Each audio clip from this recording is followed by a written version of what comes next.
Welcome back into Talking Fitchburg. It's time for your city administrator update with your city administrator, Chad Brecklin. Chad, how you doing, sir? I'm doing well. How are you? I'm doing wonderful. It's been a little warm out, a little smoky out. It's been a summer, and maybe we were getting the heavy heat stuff right now. Yeah. So I'm just hot all the time. Yeah. But that being said, there's something that could cool you down. A new water tower. Wow. Okay, that was way really to going work that in. Yeah. Okay, I was trying really hard, I was but curious where you're headed with that. well, I could have said splash pad, Sure. but which is that still would open work too, Yeah. through Labor Day. But the water tower project, I may have seen some stuff out there about it. It's been in the works for a while, but it's right there. You're not going to miss this tower. That's the way I look at it. Well, if you drive on the east side of the city of Fitchburg, you will likely not miss that tower. So yes, we are working on building a new water tower near the intersection of Lacey and Highway 14.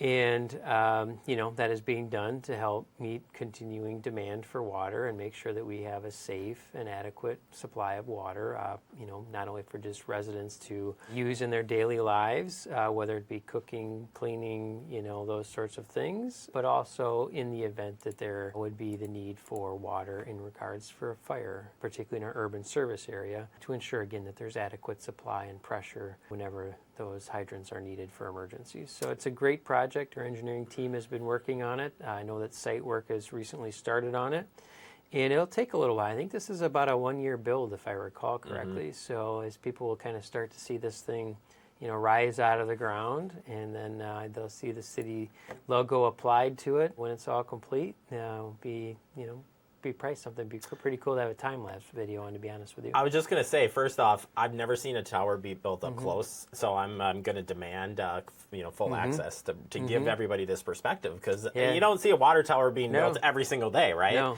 And this also makes sense because Terra Vesta is blown up over there. We still got Uptown that's coming along as well. Right. So I mean, truly, this needed, because that area has expanded quite a bit. So not a surprise there. No. I said it's been in the works for quite a while. Nope. So yeah, we'll keep you informed of that, keep you cooled down. Yeah, if you want to stay on the topic of water, I think I could also relay that we are building a new well over kind of on the west side of town, kind of west central, if you will. That new park, right? Right, near that park there's a well, yes, exactly, near Seminole Highway. So our engineering, in particular our water utility engineering team, has obviously been planning and looking at current and forecasted future demands and ways to enhance our water system. And these two projects are both fine examples of the great work that our team does every single day, with looking out to provide the best service that we can to our community. Yeah, well, you don't think of the demands of water, right? You don't really think about that every day. And as the city grows, you know how you got to grow the services, and particular water is a big one. It's easy that you to don't think become about. second nature. Yeah, right. Well, it's in the ground. Right. Well, you turn the faucet on, or you turn the shower on, and it's there. Right. All right. Well, maybe this works into this. Capital improvement plan was just approved recently at the recent council meeting. What should folks know about the plan, or what it is first off, and then approved wise? Yeah, so as far as the capital improvement plan, it is a 10-year planning document, and city staff will spend obviously time working on projects that are in the first couple of years of that plan. That's really determines kind of the big initiatives, projects, purchases that will be made, and those sorts of things. But then, they'll also spend a little bit more time on projects in years 3 through 5. And then the years 6 through 10 are kind of like, hey, these are things we'd like to do, we'd like to vet further. So they're kind of sitting out there, and as that time ticks down a little bit, then city staff, assuming those remain in the CIP, will begin to work on those.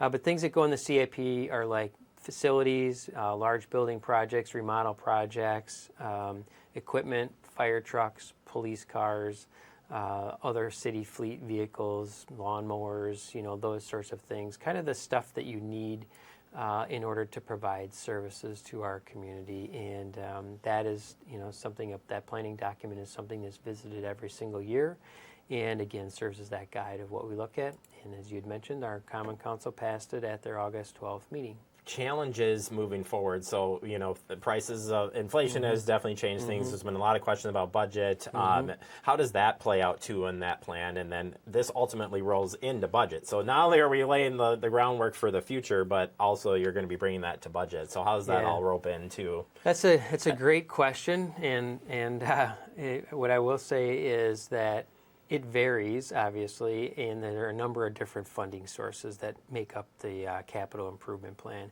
If you're looking at road projects, for instance, that may be Easier said than done. some combination of grant funding, transportation aid, levy, or borrowing. If you're looking at a park project, that could be park fees, maybe some city park fees with a combination of organization donations, could be debt, could be levy. There's any number of things that could potentially be used as, to fund a CIP project, and it's important to kind of learn those different buckets that the funding may come out of.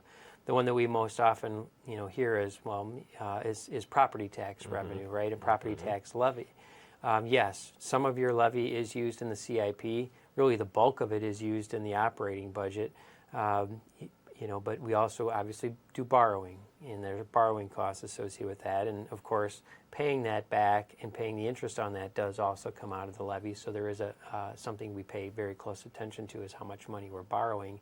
And we're always trying to stay well within the limits that we're legally able to go to in order to ensure we've got a good, solid financial foundation. Well, we want to keep those ratings too, so we get evaluated as well to make sure that we are meeting the right needs with using all the different buckets, so to speak, to do these projects. So it all kind of full circles. But glad you break it down, because it's really important. Well, and I would encourage anybody, if they're concerned about the spending that's happening within the city, whether it be operational or through the capital budget, to reach out to me, reach out to Adam, our Deputy City Administrator.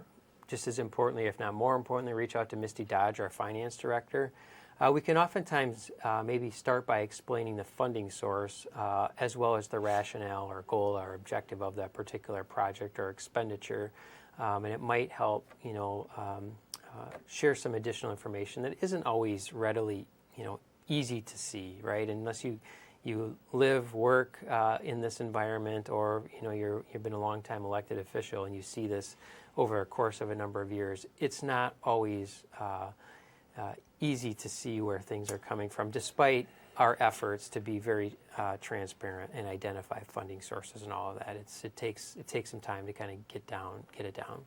It is. It's a lot of information, and when you're looking at a 10-year plan, like how am I supposed to understand 10 years worth of? But the idea behind it is preparing, so we know what's coming in the future, and then rolling it into whatever the budget is per year. So appreciate the breakdown as always. Thank you so much for your time, Chad, and we look forward to having you back the month of September.